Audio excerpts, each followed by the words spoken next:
திரு லயலமணி, இந்த கடிதம் நிறைய செய்திகளை சொல்லுது, நேரடியாகவும் மறைமுகமாகவும் நிறைய செய்திகளை சொல்லுது. ஜீவாவும் நிறைய கேள்விகளை எழுப்பியிருக்கிறாரு. உங்களுடைய பார்வை? இல்லை, இந்த கடிதம் என்பது புதுசு கிடையாதுங்க. தமிழ்நாடு அரசியலில் கடிதம் என்பது அது ஒரு பாரம்பரியமாக தான் இருக்குது. அண்ணா அவர்கள் தோழர்களுக்கு கடிதம் எழுதியிருக்கிறாங்க, ஐயா கலைஞர் அவர்கள் தோழர்களுக்கு கடிதம் எழுதியிருக்கிறாங்க. இந்த கடிதம் என்பது எங்கள் தோழர்களை வந்து ஒரு அரசியல் மயப்படுத்துது. நீங்கள் வந்து வேகமாக இருப்பதை விட விவேகமாக இருக்கணும், இங்கே சில சூழ்ச்சி வேலைகள் நடக்குது. ஏன்னா இவரை வந்து ஒரு குறிப்பிட்ட அரசியலுக்கான ஒரு சித்தாந்தத்துக்கான தலைவராக ஒரு ஒரு பகுதியில் வந்து அடைப்பதற்கு சில சூழ்ச்சி வேலைகள் ஒரு புறம் நடக்குது. யார் செய்கிற அந்த சூழ்ச்சியை? இல்லை, அது தெரியும், மக்களுக்கு தெரியும், எல்லாம் கண்கூடா பார்க்குறாங்க. அவர் பொட்டு வச்சா உடனே அவரை இவங்க இயக்குறாங்களா, பொட்டை எடுத்துட்டாங்களா இவங்க இயக்குறாங்களா, பெரியார் திடலுக்கு போய் அவருக்கு வந்து மரியாதை செலுத்தினா அப்போ இவர் வந்து பிஜேபி திமுகவினுடைய பி டீமா அப்படின்று பல விமர்சனங்களை முன்வைக்கிறாங்கல்ல. இதுல வந்து ஆவேசப்படாமல் வேகப்படாமல் விவேகமாக செயல்பட வேண்டும். நம்ம வந்து மற்றும் ஒரு அரசியல் கட்சியாக வரவில்லை, மாற்றத்தை ஏற்படுத்தக்கூடிய ஒரு அரசியல் கட்சியாக வருகிறோம். பிரைமரி போர்ஸா தலைவர் வரார், மற்றும் ஒரு அரசியல் தலைவராக வரால மாற்றத்தை உருவாக்கக்கூடிய ஒரு அரசியல் தலைவர் இடத்துல அந்த வரி ஏன் அது கேள்விக்குள்ளாக்குறாங்க அப்படின்னா, மற்றும் ஒரு அரசியல் கட்சியாக வரவில்லை அப்படிங்கிறதோட நின்று இருந்தா பரவாயில்ல. மற்ற கட்சிகளை சாதாரண கட்சிகளை போல நம்முடைய இயக்கம் அல்ல, கழகம் அல்ல அப்படின்னு சொல்லும் போதுதான் அது கேள்விக்குள்ளாக்குறாங்க. இருக்கக்கூடிய ஆண்ட கட்சிகள், ஆளும் கட்சிகள், பல மாநிலங்களை ஆளும் கொள்கைகள் கொண்ட கட்சிகள்லாம் அப்போ உங்களுக்கு சாதாரண கட்சியா? நாங்க வந்து ஆளும் கட்சிகள், ஆண்ட கட்சிகள், அந்த கட்சியினுடைய பெயரு இந்த கட்சியினுடைய பெயருன்னு நம்ம எதையுமே சொல்லல. சாதாரண கட்சிகள் என்றால் சில பிளவுவாதத்தை முன்வைக்கக்கூடிய கட்சிகள் இருக்கு.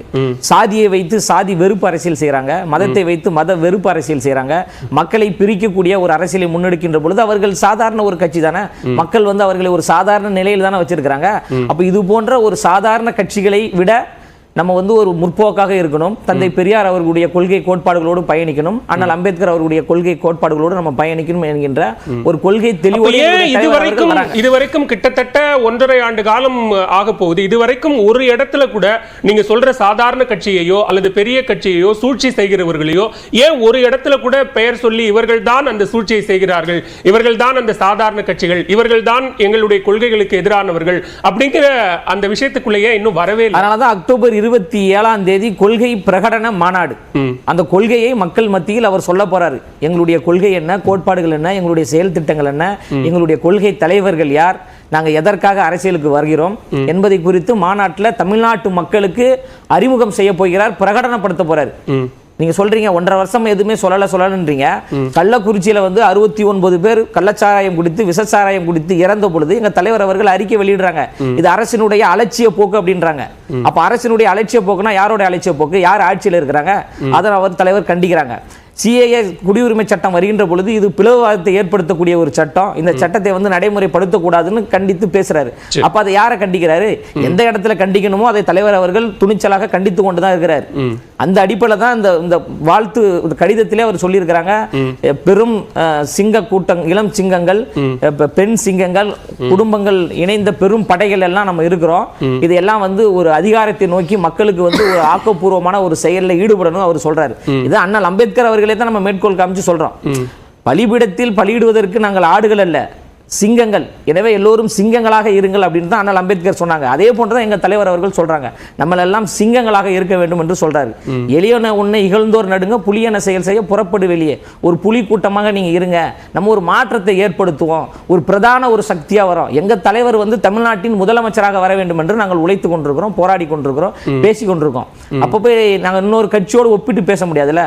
இப்ப எல்லா கட்சியுமே வந்து நாங்க முதல் அரசியல் மாநாடு, அதற்கான ஒரு அழைப்பு, கால்கோளை தொடர்ந்து இந்த ஒரு கடிதம், அது உற்சாகப்படுத்தணும், தொண்டர்களை உற்சாகப்படுத்தணும் சொன்னாங்க. அது அவங்கள வரவேற்கக்கூடிய உற்சாகப்படுத்தக்கூடிய ஒன்றா இருக்கணும். ஆனா அதே நேரத்தில் மற்ற அரசியல் கட்சிகளை சீண்டக்கூடிய வகையில் நிறைய பேர் நம்மள வந்து மாநாட்டை நடத்தி காட்டிடுவோமா அப்படின்லாம் கேட்கிறாங்க. அப்படின்னு கேட்பது என்பது மற்ற கட்சிகளை சீண்டக்கூடிய, அல்லது நீங்க சொன்ன மாதிரி யாரோ சூழ்ச்சி செய்கிறாருன்னா அவங்கள போய் டிக் பண்ற மாதிரியான சில வரிகளும் அதுல இடம்பெற்றிருக்குல்ல. இது அது புரிய வேண்டியவங்களுக்கு புரிஞ்சிருங்க. அதாவது கடிதத்தில் அவர் என்ன சொல்றாரு, மாநாட்டில் வெளிப்படையாக பேச போறாரு. எதற்காக அவர் சொல்றாருன்னா, அண்மையில் பொதுச் செயலாளர் அவர்கள் ஒரு நிகழ்வுல பேசுறாங்க, இந்த மாதிரி மாநாட்டுக்கு வந்து தோழர்கள் எல்லாம் நீங்க அணிதிரண்டு வாங்க, ஒரு தோழர் வந்து வேலையை விட்டுட்டு கூட வரேன்னு சொல்லியிருக்கிறாரு அப்படின்றதே மேற்கோள் காமிச்சு பேசுறாரு. அவர் வந்து ஒரு மளிகை கடையில் வேலை செய்யக்கூடிய ஒரு தோழர், நம்ம கட்சியை சார்ந்த ஒரு தோழர். அவர் அந்த மளிகை கடையில் இருக்கின்ற அந்த முதலாளியிடம் போயிட்டு எனக்கு எங்க அண்ணன் வந்து மாநாடு வச்சிருக்கிறாங்க, தமிழக வெற்றி கழகத்தின் மாநாடு இருக்கு, அந்த மாநாட்டுக்கு நான் குடும்பமா போகணும், அதனால விடுமுறை கொடுங்க அப்படின்னு சொல்லிட்டு கேட்கறாங்க. இல்ல அதெல்லாம் கொடுக்க முடியாது அப்படின்னா அந்த தோழர் வந்து அந்த முதலாளிகிட்ட என்ன சொல்றாங்கன்னா, நான் ஒரே ஒரு மளிகை கடை தான் இருக்கிறா, நான் எந்த மளிகை கடைக்கு வேணா நான் வேலைக்கு போறேன், நீ மாநாட்டுக்கு லீவ் கொடுக்கலன்னா நான் வரமாட்டேன் அப்படின்னு சொல்றாரு. அதை மேற்கோள் காமிச்சு தலைவனுக்காக தளபதிக்காக தமிழக வெற்றி கழகத்திற்காக வேலையே போனாலும் பரவாயில்லை என்று வரக்கூடிய அளவிற்கு தோழர்கள் இருக்கிறாங்க, கட்சியில் உறுப்பினர்கள் இருக்கிறாங்க என்பதை மேற்கோள் காமிச்சு பேசுகின்ற பொழுது இங்க இருக்கின்ற விமர்சகர்கள், இங்க இருக்கின்ற சில பத்திரிகையாளர்கள், இங்க இருக்கின்ற சில ஊடகவியலாளர்கள் என்ன அதை எப்படி சித்தரித்தாங்க? வேலையை விட்டுட்டு நிறுவனங்கள்ல இருந்து வேலையை விட்டுட்டு லீவு போட்டுட்டு வேலையை தூக்கி போட்டு கூப்பிடுறாங்க அப்படின்ற பொய்யான அவதூறுகள் பரப்புனாங்களே. இதெல்லாம் நம்ம கவனமா இருக்கணும், எச்சரிக்கை உணர்வோடு இருக்கணும், பாதுகாப்பாக இருக்கணும். நம்மளை கலங்கப்படுத்துவதற்கு காயப்படுத்துவதற்கு ஒரு பெரும் நீங்க சொல்ற அந்த எச்சரிக்கை உணர்வு முதல்ல கட்சியினுடைய பொதுச் செயலாளரா அவருக்கும் அது இருக்கணும் இல்லையா? இல்ல அவர் தவறாவே பேசல, நீங்க போனஸ் வேண்டாம் வேலை வேண்டாம் வாங்க அப்படின்னு சொல்லக்கூடிய அந்த பொருள்படக்கூடிய வார்த்தைகளை அவர் வாங்க சொல்றாருன்னா பொதுச் செயலாளராக நீங்கள் சொல்லுகிற வாங்கன்னு அவர் எந்த இடத்துலயுமே சொல்லலங்க, வாங்கன்னு எந்த இடத்துலயுமே சொல்லல. வேலையை விட்டு வரக்கூடிய அளவிற்கு நம்ம கட்சியில் உண்மையாக உழைக்கக்கூடிய தொண்டர்கள் இருக்கிறாங்க அப்படின்றதை மேற்கோள் காமிச்சு தான் பேசினாரே தவிர நீங்க வேலையை விட்டு வாங்க லீவ் போட்டு வாங்கன்னு எப்படி சொல்றாரு? அக்டோபர் 27 ஞாயிற்றுக்கிழமைங்க, எல்லா நிறுவனங்களும் லீவ்ல தான் இருக்கும், அவர் லீவ் போட்டு வாங்கன்னு அவர் சொல்லுவாரா? அதனால அவர் தெளிவா தான் இன்னைக்கு எழுதி இருக்கிற கடிதத்துல பொறுப்பான மனிதனை தான் இந்த குடும்பம் மதிக்கும், அந்த குடும்ப தலைவனுக்கு தான் முதல்ல மரியாதை, அவருக்கு தான் முக்கியத்துவம், ரோல் மாடல் அப்படிங்கிற விஷயத்தெல்லாம் திரு விஜய் குறிப்பிட்டார். அது முரணா? அக்டோபர் 27 பெரும் மாநாடு, லட்சக்கணக்கான மக்கள் வருவாங்க, சட்ட ஒழுங்கு பிரச்சனைகள் ஏற்படக்கூடாது, ஏதாவது தவறான ஒரு செயல்பாடுகள் நடந்துடக்கூடாது, நம்ம மிக பொறுப்புணர்வோடு கண்ணியத்தோடு நடந்து கொள்ளணும்.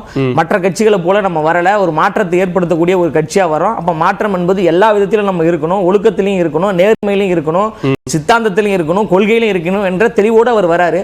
வருகின்ற பொழுது தோழர்களுக்கு ஒரு அன்பான ஒரு அறிவுரையை சொல்றாரு. அவர் தான் சொல்றாரு, அரசியல் மையப்படுத்துற என்னுடைய தோழர்களை சாதாரண ரசிகர்களாக இருந்தாங்க, அவர்களை தோழர்களாக மாத்தினாங்க, இன்று எல்லாரையும் ஒரு தலைவர்களாக உருவாக்கி இருக்கிறாங்கல்ல, அந்த வேலையை தான் எங்களுடைய தளபதி அவர்கள் செய்து கொண்டிருக்காங்க. ஓகே, அந்த அப்படிதான் நீங்க அந்த கடிதத்தை நீங்க பார்க்கணும். சரி, ஓகே, முதற்கட்ட பார்வையை எடுத்துக்கிறேன் திரு மணி. திரு நவநீத், இங்க ஏற்கனவே மணியும் பேசும்போது குறிப்பிட்டார், பொட்டு வச்சா ஒரு மாதிரியான விமர்சனம், பொட்டு எடுத்துட்டா ஒரு மாதிரியான விமர்சனம், சூழ்ச்சி நடக்கிறது. அதைத்தான் வந்து கடிதத்துல ரொம்ப தெளிவா குறிப்பிடுறாரு.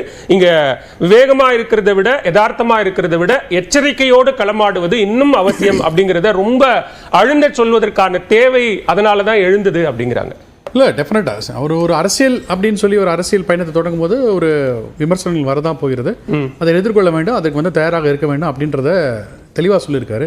இப்போ ஃபண்டமெண்டல் பாயிண்டே இப்போ அவர் சார் சொல்றாரு, இப்போ நீங்க மாநாடு நடத்த போறீங்க 27 நீங்க நடத்த போறீங்க, இப்போ எந்த அடிப்படையில் யார் வருவாங்க சொல்லுங்க? இப்போ சமீபத்தில் திமுக விசிக ஒரு மாநாடு நடத்துறாங்க, மது ஒழிப்பு மாநாடு. ஒவ்வொருத்தரும் ஒரு தீம் வச்சிருக்காங்க.